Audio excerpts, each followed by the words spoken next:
Bismillahirrahmanirrahim. Assalamualaikum warahmatullahi wabarakatuh. Alhamdulillahi rabbil alamin.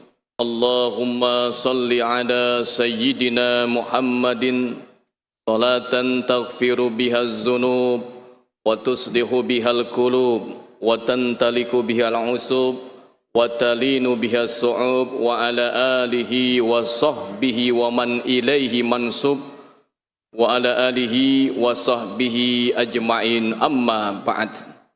Yang sama-sama kita hormati segenap pimpinan Badan Pengelola Masjid Istiqlal, wabil khusus Imam Besar Masjid Istiqlal Bapak Profesor Dr. Kiai Haji Nasaruddin Umar MA, para alim ulama, para asatiz, bapak-bapak, ibu-ibu, jamaah sholat zuhur Masjid Istiqlal rahimakumullah, beserta para pemirsa yang mengikuti pengajian ini melalui streaming Masjid Istiqlal TV dimanapun Anda berada. Mudah-mudahan siang hari ini kita senantiasa diberikan keberkahan dan rahmat dari Allah Subhanahu wa ta'ala.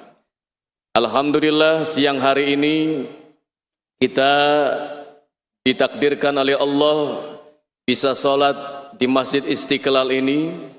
Ini merupakan hidayah dan taufik dari Allah Subhanahu wa ta'ala. Ini adalah jalan yang Allah berikan kepada kita. Mudah-mudahan kita sekalian termasuk hamba-hamba Allah yang senantiasa beriman dan bertakwa kepada Allah Subhanahu wa ta'ala. Bapak Ibu hadirin jamaah salat zuhur Masjid Istiqlal rahimakumullah, kita akan lanjutkan bacaan kita dalam kitab Kashful Ghummah bi Istina'il Ma'ruf wa Rahmatil Ummah. Kitab yang dikarang oleh Al-Imam Al-Muhaddis Al-Musnid Ad-Da'i ilallah As-Sayyid Muhammad bin Alwi Al-Maliki Al-Hassani. Beliau adalah seorang ulama di Makkah Al-Mukarramah yang banyak murid-muridnya yang berada di Indonesia ini belajar kepada beliau. Beliau ini adalah seorang muhaddis, ya, Ad-Da'i ilallah. Baik, kita mengalap berkah, ya, dari kitab yang ditulis oleh beliau ini, yang insya Allah kita juga kebagian keberkahan yang Allah berikan kepada kita sekalian. Ya, qala Syekhul Musannif rahimahullahu ta'ala wa ghafara lahu wa liwalidayhi wa limasyayikhihi amin. Telah berkata pengarang kitab ini yang dituangkan dalam kitab Kashful Ghummah dari hadis Rasulullah sallallahu alaihi wasallam, an Kudairi Dabi radhiyallahu anhu anna rajulan a'rabiyan atan nabi sallallahu alaihi wasallam faqala akhbirni bi amali yuqarribuni minal jannah wa yuba'idni minan nar.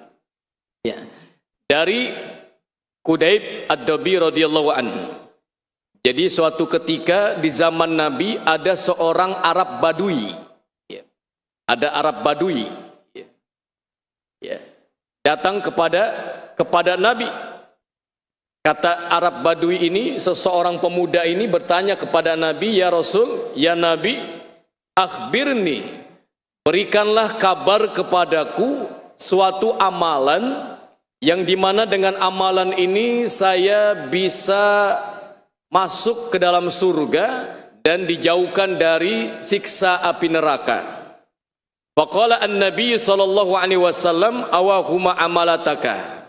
Kata Nabi, ada dua amalan yang bisa engkau lakukan, yang jika engkau lakukan ini maka akan mendekatkan dirimu dengan surganya Allah.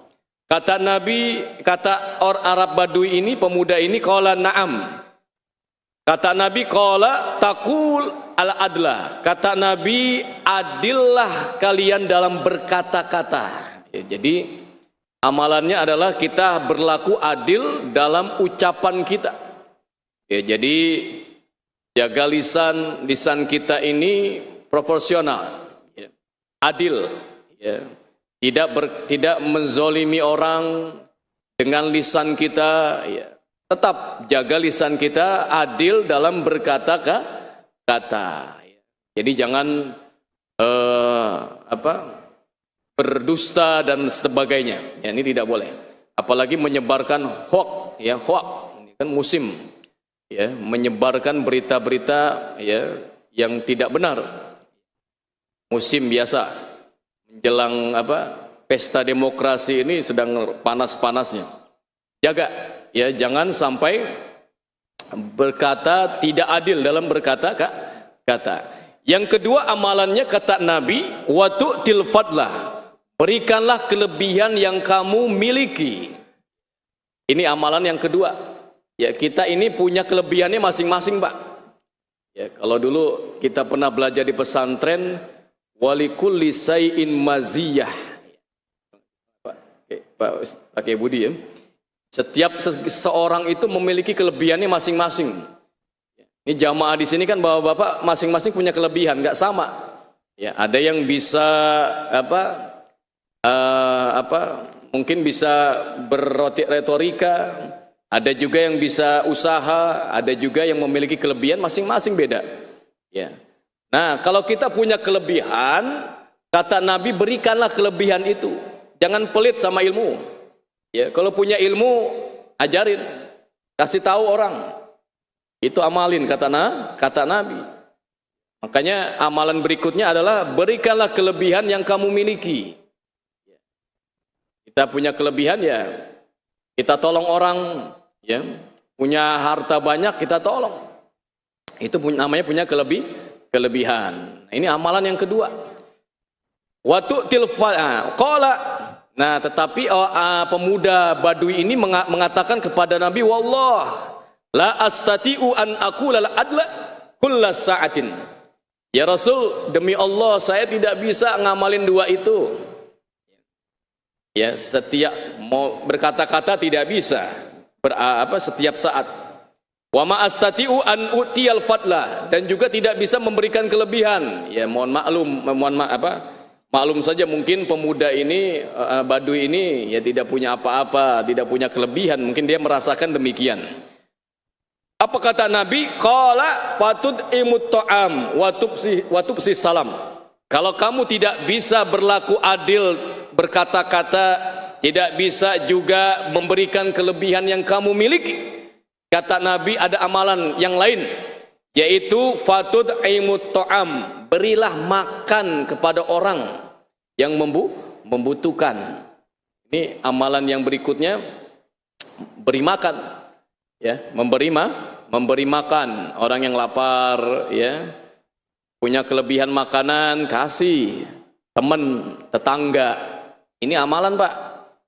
Ya, bisa jadi gara-gara amalan inilah yang bisa, ya, kita masuk ke dalam surga. Salat iya, zakat iya, haji juga iya. Tetapi jangan-jangan hanya amalan-amalan yang mungkin dianggap sepele inilah yang bisa kita mencapai keridhaan Allah Subhanahu wa ta'ala. Nah, yang kedua, watubsis salam, dan juga tebarkanlah salam. Ya, ketemu orang, assalamualaikum. Ketemu orang membawa ketenangan, damai, selamat. Ya, nggak ganggu orang. Ya, karena kan sesama Muslim nggak boleh saling mengganggu, Pak. Ya, dari lisannya, dari tangannya itu sesama Muslim harus selamat. Ya. Selamat, ya, antara Muslim itu adalah menjaga lisan dan perbuatannya. Jadi nggak boleh sesama Muslim itu justru membawa kemudaratan. Harusnya kita membawa keselamatan, menebarkan perdamaian, keselamatan, itu ciri kita. Qala hadhihi aidan sadid. Nah, kata pemuda Badui ini, Ya, ini juga saya tidak bisa ya Rasul. Ya. Maka Nabi katakan apa? Qala fahallaka ibil. Kata Nabi, kalau begitu, apakah kamu memiliki seekor onta? Qala na'am. Ya, kata pemuda ini, betul, saya punya ya Rasul. Kata Nabi, qala fanzur ila ba'ir min ibilika wasaqaun. Maka pergilah engkau ya kepada unta itu dan ya buatlah tempat air. Ya, kalau kita ini biasa di tempat kita ini misalkan membuat sarana-sarana fasilitas umum, Pak.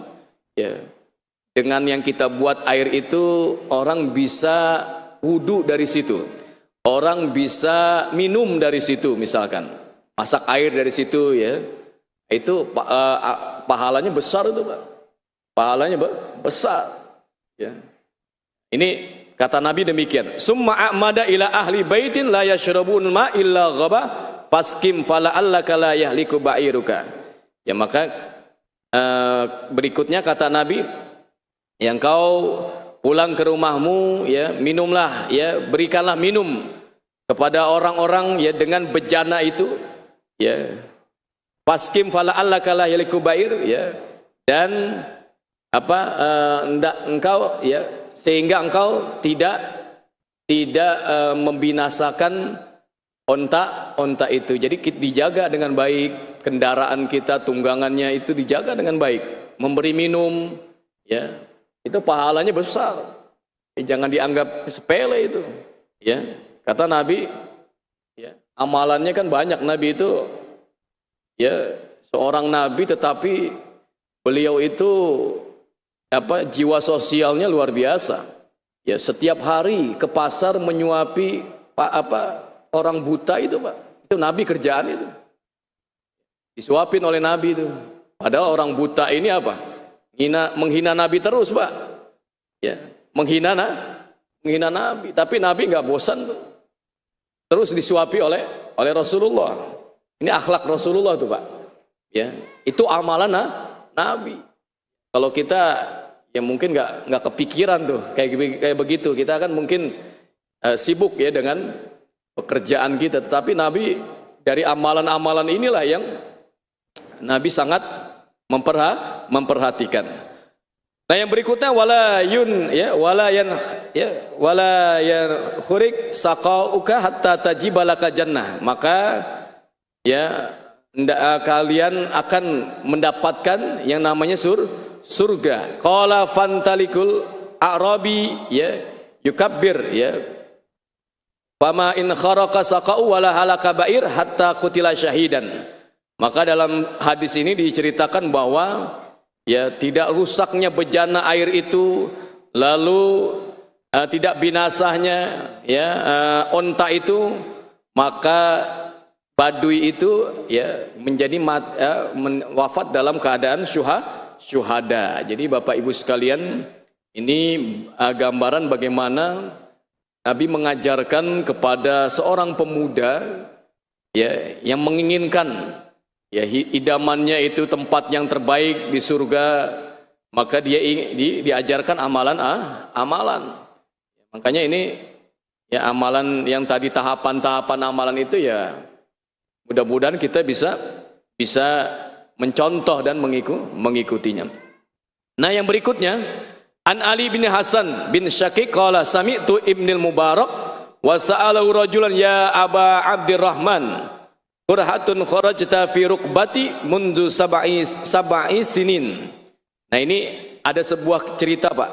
Ada seorang ya Ibnu Mubarak. Ibnu Mubarak ini seorang ulama waliullah. Ya, ada yang datang kepada beliau seorang pemuda, ya Aba Abdurrahman, ya bapaknya Abdurrahman. Ya, kalau orang Arab biasanya manggilnya begitu, Pak. Ya, wahai bapaknya Abdurrahman. Ya. Terkadang nggak langsung manggil namanya. Ya, kita punya anak siapa? Dipanggil ya bapaknya Fulan, ya bapaknya ini ya. Orang Arab seperti itu. Biasanya suka memanggil nama anaknya ya. Kurhatun kharajat fi rukbati mundu sab'i sinin. Ya, bahwasanya saya ini mengalami luka di lutut, ya. Lapor kepada Ibnu Mubarak sampai 7 tahun, Pak. Jadi ada cerita seorang pemuda itu punya penyakit di mana dengkulnya itu, lututnya itu selama 7 tahun sakit, keluar darah, luka. Waqad alajtu bi anwa'il ilaj. Dan kata pemuda ini, saya sudah mengobatinya dengan berbagai macam obat, nggak sembuh-sembuh. Ya, pakai obat ini tidak sembuh, pakai obat itu nggak sembuh. Wa sa'altu at-tiba fala antafi bihi. Dan saya juga nanya kepada dokter, kata orang pemuda ini, juga nggak bisa memberi manfaat juga, nggak bisa nyembuhin, dokter ini nggak bisa ngobatin. Qala, nah kata Ibnu Mubarak, idhab fandur maudian yahtajun nas alma.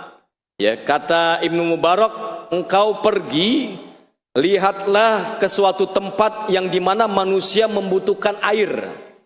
Ya. Fahfarahunaka bi'ron, maka ya buatlah sumur di sana, ya, sehingga orang itu bisa mengambil air dari tempat itu, Pak. Bayangkan. Ya, jadi ini amalan-amalan yang ya mungkin jarang diamalin orang, ya dilakukan orang, ya. Nah, dilakukan apa? Fa inni arju antum bi'a hunaka ainun wa yumsika anadam fa fa'ala rajulu fa baro'a. Nah, ketika ia melakukan apa yang disarankan oleh Ibnu Mubarak, pemuda ini, maka dikatakan ya wa yumsik anka, berhenti seketika penyakit yang dialami pemuda itu, Pak. Ya. Fa'ala rajulak fabaro'a, maka tidak ada bekas, ya, terbebas dia dari penyakit itu. Jadi begini, Pak, memang ya penyakit itu bisa tidak selalu diobati dengan obat. Ya, kita kalau lihat banyak kan orang itu berobat itu tidak juga dengan medis, tapi dengan sodakoh. Ya. Dawu ya amrodakum bisodakoh, obatilah penyakit kamu itu dengan sedekah. Itu Nabi mengatakan gitu. Jadi obat penyakit kita itu diantaranya dengan sedekah. Ya, makanya orang banyak yang sembuh dari penyakitnya karena sedekah, Pak. Karena sedekah. Seperti tadi contohnya, yaitu mencari tempat sumber air yang sehingga di tempat itu orang bisa memanfaatkan dan meminum air dan memanfaatkan air itu luar biasa, itu sedekah juga, ya. Ini luar biasa, ya. Orang punya penyakit, coba kalau kita punya penyakit kok nggak sembuh-sembuh nih penyakit, coba kita sedekah. Bismillah, niatnya kepada Allah, niat sedekah untuk pembangunan masjid, untuk pembangunan madrasah, majelis, lain-lain. Kita bismillah. Atau anak yatim, kita sedekah. Minta sama Allah, ya Allah sembuhkan penyakit saya dengan wasilah sedekah ini. Ya, dengan perantara sedekah ini insya Allah, ya, qadarullah, insya Allah Allah bisa menyembuhkan penyakit kita. Baik, sedikit lagi pada bab yang berikutnya, ini menarik sekali karena ini seputar ibadah-ibadah sosial, ya, ibadah-ibadah sosial. Apalagi orang saat ini membantu saudaranya di Palestina, ya. Berikan bantuan itu kan juga amalan yang luar biasa, itu kan, membantu saudaranya yang lagi susah, itu juga amalan. Nah, yang berikutnya sedikit saja ini saya bacakan hadisnya. Al-islah bainan nas, yaitu mendamaikan orang yang berseteru, Pak. Ya, ini juga amalan. Kalau ada tetangga kita yang berantem, jangan kita makin panas-panasin, nggak boleh. Kita damaikan itu. Ya, bahkan Nabi, ya, bahkan diperbolehkan tuh, Pak, berbohong demi mendamaikan dua orang itu, Pak. Maksudnya gimana? Ini, misalkan kita harus berbohong, ya, sehingga orang itu bisa mau, ya, bertemu antara kedua orang itu. Ya, misalkan itu menurut si A itu, Bapak diminta itu, ya, silaturahim, ketemu gitu, padahal dia nggak minta, kita lakukan itu, boleh itu, Pak. Ya, jadi kan ada bohong itu emang haram, nggak boleh. Tetapi demi mendamaikan saudara kita yang berseteru itu salah satunya berbohong yang diperbolehkan. Ya, menyelamatin. Ini persaudaraan itu luar biasa, Pak. Ya, persaudaraan itu dalam Islam itu dijunjung tinggi. Persaudaraan. Ya nggak boleh kita retak gara-gara beda pilihan pemimpin, beda pilihan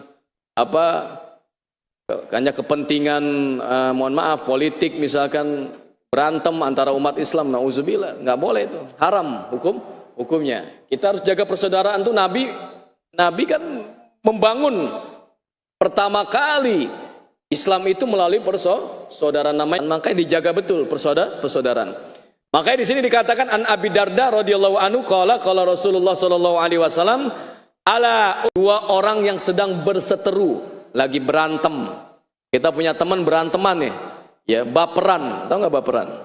Ya, zaman sekarang ya sedikit-sedikit berantem, berkelahi, ya sama teman, sama tetangga itu kan. Nah itu kita lakukan perdamaian, ya kita damain, ya tetangga kita, itu pahalanya luar biasa. Ya, wa fasadu zatal bain hiya halaqah. Kata Nabi, rusaknya persaudaraan dampaknya itu dari berseteru itu adalah musibah. Jadi bahaya, Pak. Berkelahi itu musibah. Berantem itu musibah kata Nabi. Nah, ini bahkan Nabi melanjutkan hadisnya an Anas radhiyallahu anhu anna Nabi sallallahu alaihi wasallam qala man aslaha bainan nas aslahallahu amarahu.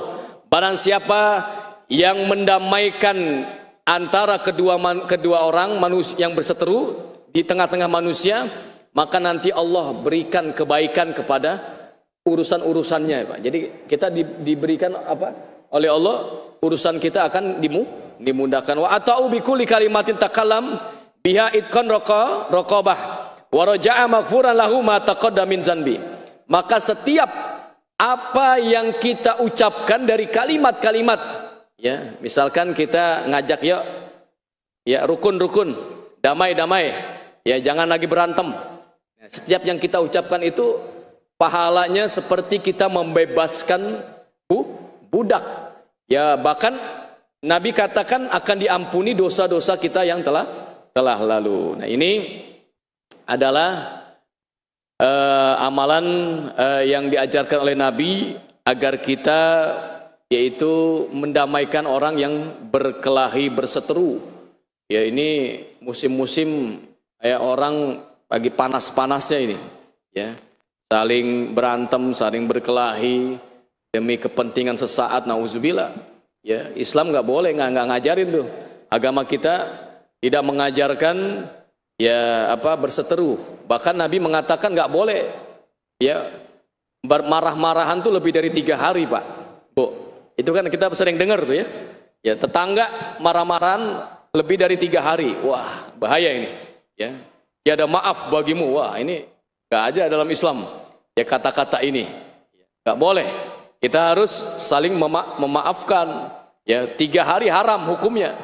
Ya mendiamkan saudara kita, ya marah-marahan selama lewat dari 3 hari karena ada urusan-urusan, misalkan ya biasalah sesama manusia ini kan kadang-kadang ya kesinggung, ya tersinggung dan lain-lain. Gak boleh tuh marah-marahan lebih dari 3 hari. Islam mengajarkan batasnya 3 hari kita islah kembali, damai kembali. Saya kira demikian apa yang dapat saya sampaikan sebagai penghantar singkat saja dalam situasi yang sekarang ini kita menghadapi yang begitu luar biasa sesama kita di tengah-tengah kita ini, bahwa pentingnya menjaga persaudaraan, menjaga ukhuwah di antara kita di tengah-tengah hiruk pikuknya konstelasi politik yang saat ini sedang berkembang. Mohon kita sebagai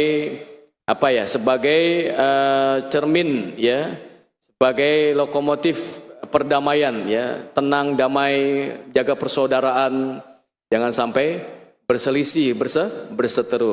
Memang apa yang saya tadi sampaikan adalah berdasarkan lanjutan, ya, materi kita yang bulan lalu, itu it'amu ta'am, berikan makan kepada orang, ya. Jadi inilah yang Nabi lakukan, ya, kepada kita, dicontohkan kepada kita sekalian bahwa jangan lupakan hal-hal seperti ini, ya. Kita boleh sibuk ibadah, sholat yang begitu luar biasa, sholat kita, ya, pagi sampai malam, bahkan tahajudnya luar biasa, tetapi Nabi juga mengamalkan namanya ibadah-ibadah sosial, ibadah horizontal.